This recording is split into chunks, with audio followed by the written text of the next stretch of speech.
Her er en mand, der mener, at han har et godt tilbud. Han tilbyder ungarsk arbejdskraft til danske virksomheder for helt ned til 65 kroner i timen. Og det er lovligt.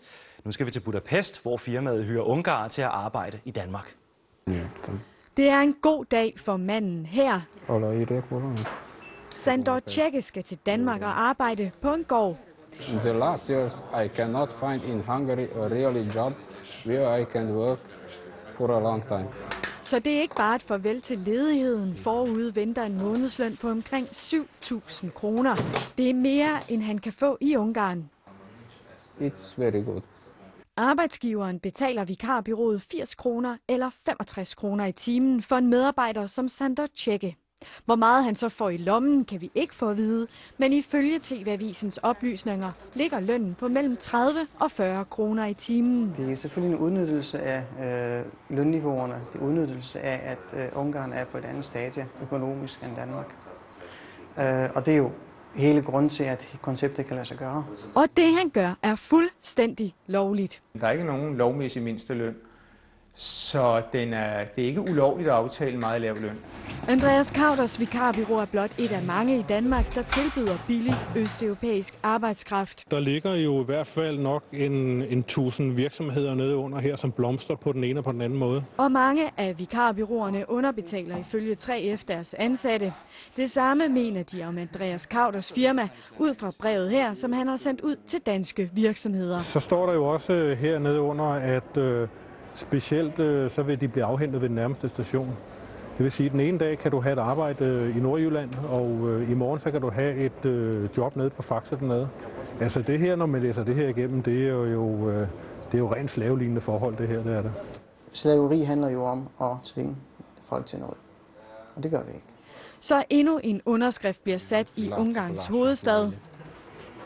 Så forhåbentlig vinder den ungarske medarbejder, fordi han kan få dels et arbejde og noget viden og erfaring. Landmanden vinder forhåbentlig, fordi han kan få noget arbejdskraft til den rette pris. Og vi vinder forhåbentlig også på det, fordi vi kan få en forretning ud af det. I'm pleased with the money. This farm is sure. My wage in each week, each month is coming. Sandor Čeke skal nu hjem og pakke. Allerede om 2 dage sætter han kursen mod gården i Østjylland i Danmark. Altså, velkommen til formanden for SF, Villy Søvndal. Du vil have det her stoppet, men hvad vil du gøre? Det er jo lovligt. Vi kan jo ikke have, at vi får et arbejdsmarked nedenunder det ordinære arbejdsmarked, hvor man arbejder til en femtedel af lønnen, hvor man arbejder uden sikkerhed, hvor vi virkelig snyder alle. Vi snyder de ungarer, der burde have de lønninger som danskere for, at de skal være velkommen, men det skal være samme løn og arbejdsforhold. Vi snyder statskassen, som ikke får skatteindtægter. Vi undergraver hele det samfundssystem, vi har. Men så langt er jeg også med, men hvad vil du gøre ved det? Det er jo lovligt. Vi har foreslået i Folketinget 2 ting. Dels forslag om kædeansvar, det har specielt betydning inden for byggeriet. Dels et forslag om, at vi laver et udrykningshold fælles for skat, arbejdstilsynet og fagbevægelsen. Det kan jo ikke alene være fagbevægelsens opgave at sikre, at vi ikke får et arbejdsmarked nedenunder. Og vi er også villige til at gå videre i et samarbejde med arbejdsmarkedets parter. Dem, der også bliver snydt i det her, det er jo almindelige virksomheder, der betaler en ordentlig løn og ikke en sulteløn. Men stadig, det er jo lovligt. Jamen, så må vi jo sikre fra samfundets side, at vi får styr på det her. Vi kan simpelthen ikke leve med, at almindelige danske lønmodtagere, vi har knoklet i 100 år for at sikre almindelige mennesker en løn, de kunne leve af, så de kunne have en familie, de kunne have deres børn, de kunne have et hus. Det samfundssystem skal vi ikke give køb på, og der er forudsætningen, at vi går ind og sikrer, at vi ikke får et arbejdsmarked nedenunder det ordinære.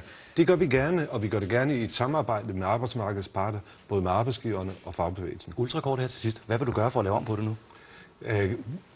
Regeringen og Dansk Folkeparti har snakket over. De vil ikke være med til de ting, vi foreslår. Men vi vil blive ved, og når vi får en ny regering, så er det oplagt en fælles opgave for fagbevægelsen, arbejdsgiver og regeringen at sikre, at vi fortsat har et ordentligt samfund, hvor almindelige lønmodtagere ikke skal presses til en løn, som vi ser her. Tak fordi du kom.